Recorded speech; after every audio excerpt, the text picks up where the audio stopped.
Just about done with our placemats. I just wanted to show you a few different options for embellishing. There are many different things that you can embellish with, and there are also many different methods to do it. This is Rick Rack, and it comes in pretty much every color out there, and I think I am going to use that for my candy corn placemat. And I really like this combination of orange and green.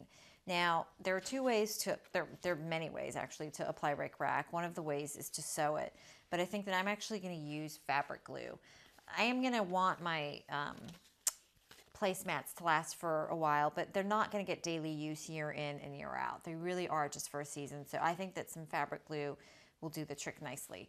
So you're just going to measure, and I'm just going to do one side. So I'm just going to have it wrap around the other side. So I'm just going to measure how much I want.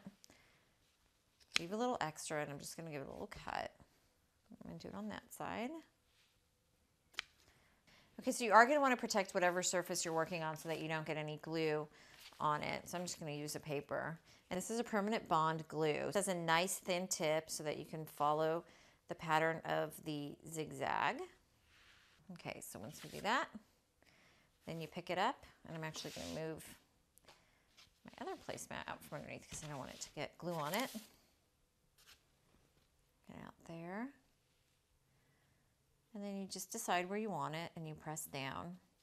And this dries clear, and again, it is a permanent bond even through a wash cycle. And then I'm actually just going to turn mine over. So there will be a top and a bottom to a front and a back to my placemat, but that's fine. You just take your orange Rick Rack, put it along there, just pat it down all the way along, turn it under on both sides, down, and there you go.